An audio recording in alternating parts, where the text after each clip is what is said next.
So believe me, I really debated if I should make this video or not, but as I think about my channel, I think about a channel where I really want to recommend stuff that people don't know about, stuff that aren't as hyped as other books. And so I decided that doing this video was important, especially for fans of the genre and people that actually enjoy to read and have an enjoyable experience despite everything. And so, yeah, I'm doing this and I'm very excited about this.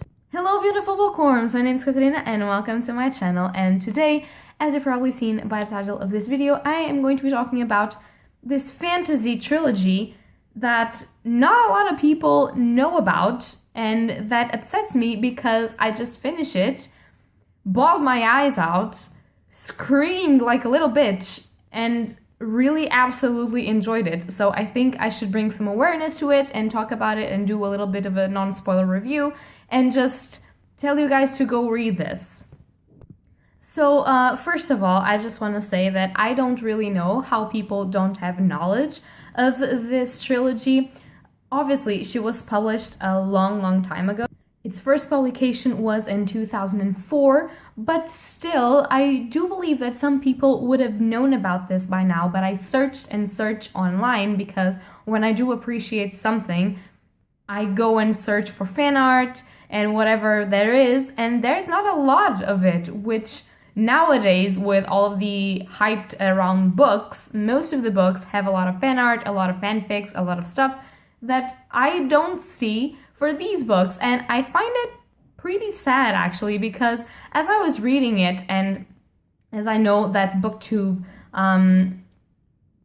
really loves diversity and diverse stories, and that complains a lot there's not a lot of it in fantasy, I am shocked that people actually don't know that these books are actually pretty diverse and actually have a lot of important opinions on what regards race, social position, sexual, like if a person is LGBT or not. And I don't understand how people don't read this series, how people don't know about it. So I'm just bringing awareness to all of you that there's a very old and diverse fantasy book, or trilogy in this case, that you don't know about and that you should read because it is a great reading experience. So the trilogy that I'm talking about today is called the Black Magician Trilogy, and it is by Trudy Canavan, and it has 3 books, obviously, because it's a trilogy. And the first one is The Magician's Guild,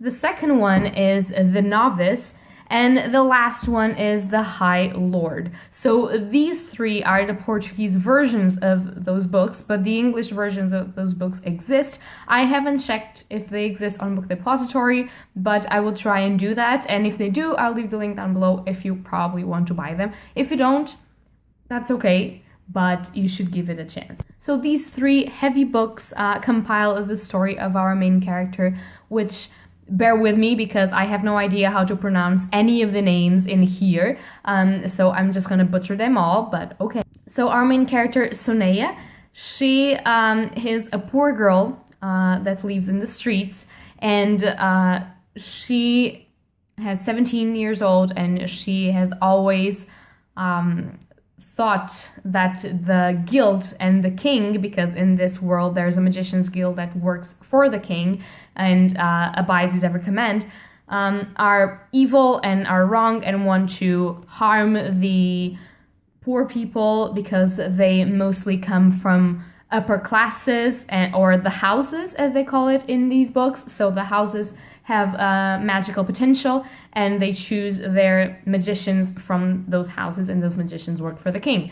And sometimes they go onto the streets to banish some thieves, some poor people, basically, because the people that they are banishing are not the supposed thieves that plague the city. They're just normal people that don't have anywhere to go, and they just choose them at random, and they throw them away from their houses and everything. So it's really bad. It's kind of a social class fight in a way, because it's not really a fight because the poor people can't do anything because they don't have magic. And so Sonia, as everyone, hates the magicians and the king, but they have to live in their city, whatever. So one day she joins a bunch of street kids that are her friends, and she starts throwing rocks at the magicians that are expelling people.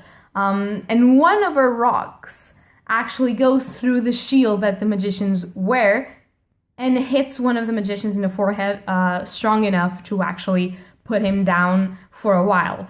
And she discovers like that she has magical powers as well, and she doesn't know what to do with them, and she doesn't comprehend them, and she's scared for her because she attacked a magician, so probably they're going to find her and kill her. And the magicians are scared because they never had a rogue magician that didn't know what she was doing. And there's something very important in this magic system, which is called the control. And if you don't control your power will eventually consume you and explode, and you will die, and everyone around you will probably be caught in the explosion.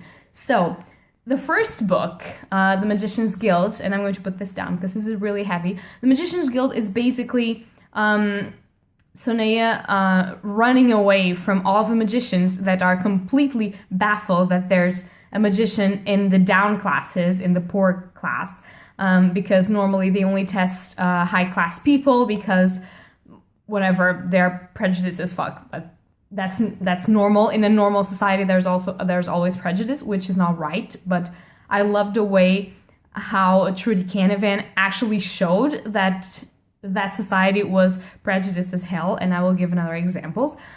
So they are trying to get to her, some to harm her and some to actually help her and bring her into the guild so that she can learn control and to control her power to not harm herself or anyone else.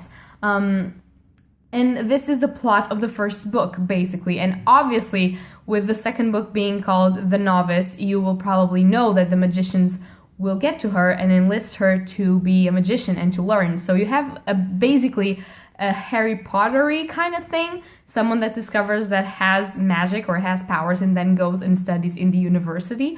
And you have 3 different types of magic, although you can do a lot of stuff with your magic. You can use your power pretty much to an extent until you can't use more and you are exhausted for the day and you have to go and sleep and just harness power for the next day. So basically there are 3 main courses that you can form yourself in, and those are the healing, so the medicine part of the thing, the alchemy, and the warrior arts. So bear with me, I could be saying these wrong because I read this in Portuguese, so I don't know the exact original word, but I think these are them. And so basically, not to spoil anything else, but we are talking about this Harry Potter sort of thing, and I'm not comparing it because it doesn't have the same vibe to me, but you have a magical school, you have magic, you have someone learning magic, and you have a very realistic sort of society in which people aren't prepared to accept that lower classes might have magic as well as upper classes. So you have a lot of class difference. You also have the fact that most of these magicians, because they're very prejudiced and they can't accept differences, they don't really understand the concept of homosexuality or bisexuality or anything like that. So you have some characters that in the middle of the novels will have to fight their way throughout those prejudiced waters, which I think it's really nice because it kind of goes a little bit into our society. Granted, I don't think we are still that prejudiced. I think that most of our society has learned to just deal with the fact that people like who they like, and it's okay if they're from the same sex or different sex. But at the same time, I think that some people in our society still make things difficult. And I think it was interesting to see that even in a sort of middle age, sort of Arabian kind of setting, you were still seeing that because that reflects our society. Also, something very, very important in these books is that throughout the books, the plot is going to be less about those magicians, so to speak, and more about other cities that are part of the same country and other countries as well, and those countries have some political alliances or not with the main country that we are exploring. And political fantasy, for me, has always been one of the best fantasies ever, which I don't really know why that is, because in the real world, I don't enjoy the manipulations of politicians, and I don't really enjoy to discuss politics because I don't feel like anything that I do is going to change anything, because they're pretty much the same. Although I do exercise my right to vote, and I think we all should, but that's another video entirely. But yeah, I think it's really important that we see reflected in fantasy worlds, especially one that has been written since 2004, which is a long time ago.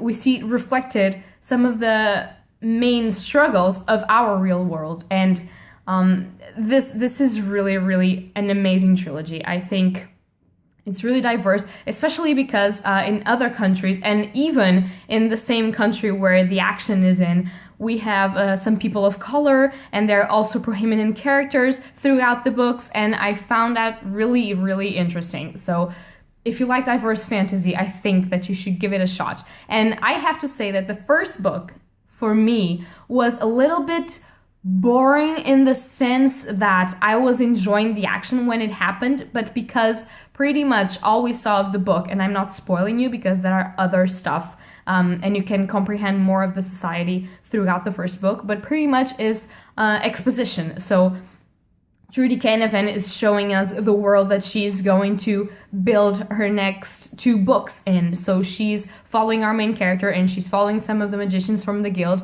and she's trying to explain, like, this is a magic system, these are the countries that we are going to explore, and this is our kind of main plot where Sunea tries to escape and other magicians trying to find her. But because it was like, she tries to escape, they try to find her, and oh, there's these guidelines for the rest of the books, for me it was a little bit boring in a way that, because I read some adult fantasy now, and because I read YA fantasy that sometimes feels like adult fantasy, I am not, I feel like I'm well equipped when I'm reading high fantasy to actually figure things out by myself.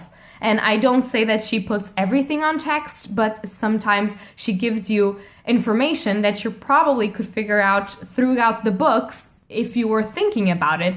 In this case, I didn't have to think about how the magic system works, how the politics work in here, because the information was being given to me, and because I didn't have to think about it, I was just reading. And when I'm just reading without thinking about what I'm reading, if you know what I mean, it gets a little bit boring. But by the end, well, after the middle point, let's just say, of the first book, I was engrossed, and I really want to continue reading. And in the third book, I'm not going to spoil anything, but in the third book, I read it in 3 days tops, and I spent most of my time reading it screaming like a little bitch. Like, you have no idea. Do you remember when Darth Vader in Star Wars does that shit? Like, no! Well, that was me throughout the entire third book, and I think that that's just amazing, and someone that can make you enjoy and actually loudly react to stuff that is happening in your book is a good writer. Maybe not perfect, but it's a good writer.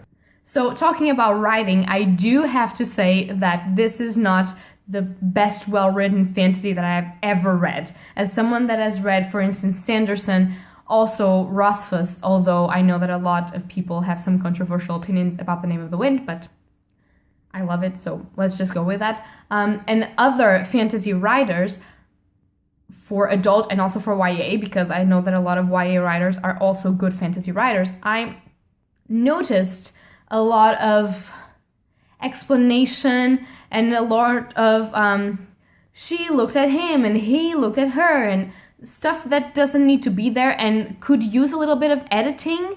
But I also think that something that diminished my interest was actually the translation, because I could definitely see that some things were translation errors, because throughout the novel you were reading something and you get used to the voice of the person telling you the story, and then sometimes that voice would change in translation, and I would say, it's not possible that an author that wrote this. So we have 2 points, or this was a writing kind of editing mistake, or this is definitely translation. And I feel like it was translation. I feel like in 2004, foreign to Portuguese translations weren't really well developed in what regards to fantasy genre, because other genres were being more pushed, like contemporary and nonfiction and everything like that. But now I feel like that's changing a little bit. It also depends about the editors, but I'm not having this conversation right now because I'm diverging and that's not what I want. But I think that if you read the original, you will have less problems with these than I had. Obviously, for the writing, I didn't consider the writing the best writing I've ever read, but there's a difference between reading critically and reading for enjoyment. I read for enjoyment, although I can be critical of what I read, and that's what I'm doing here. I'm criticizing the writing, but I'm saying that is a writing that engrosses people. I was thoroughly involved. By the end of the first book, I was already hooked, and I was really involved in the plot. And by the third book, I was crying, and this, I do cry in books, so it's not a new thing that happened to me. But this was new because with not an excellent writing, I wasn't expecting that so many emotions would fill me in. So I was completely sobbing and bawling and screaming at the book, and I was throwing the book. Well, not really throwing because the book isn't mine, so I wasn't throwing it against the walls, but I would leave it in my bed and I would be like, motherfucker! And I would just be, fuck you, I'm not reading you anymore. And then I would go back crawling and I would pick up the book and I'll be like, I have to finish this shit. I have to know how this ends. And I have to say, the ending wasn't shocking. Obviously, I was expecting a lot of things throughout this book, but other stuff I wasn't expecting. And I feel like even if you don't write perfectly, to be able to pull off some plot twists in a fantasy trilogy, and to be able to actually write diversely, and to be able to actually make reactions in your readers, then it's a good book. And I think that you should read the trilogy and give the first one a pass, because it is what it is. Maybe you like it more than me. Maybe you don't have the same background as I do, or even if you do, you prefer that to be told stuff. But after the first one, things are amazing. It's an amazing story. It has compelling characters. It has a lot of character development. I really enjoyed how relationships were portrayed in these books, and how not everyone had to have a pairing, if you know what I mean, and not everyone had to be with their high school sweethearts and shit like that, and those stupid motherfucking things that people still do in YA fantasy. And I feel that this is a nice and easy read for anyone that likes to read YA fantasy, for anyone that is not used to high fantasy but really wants to get into. So I think that you should give it a shot. And think about this, because I don't do that many reviews, but when I do, it's really about books that I really enjoy. And I really hope that you can feel the same thing about these books that I do. So this is going to be my review for the Black Magician's trilogy, and I hope that you guys enjoyed it. Also, I forgot to say that this trilogy won the Aurelius Award, which is a fantasy award. It's not as important as other awards, but it is an award, so bear that in mind. And if you want, just pick it up. If you've read it, tell me something in the comments down below. If you want to read it, tell me something in the comments down below. And if you don't want to read it, that is also fine, and you can also tell me in the comments down below, because I won't be mad. I respect everyone's opinion, so yeah, that's that. So that's going to be all for today, guys, and happy readings to you all. Bye!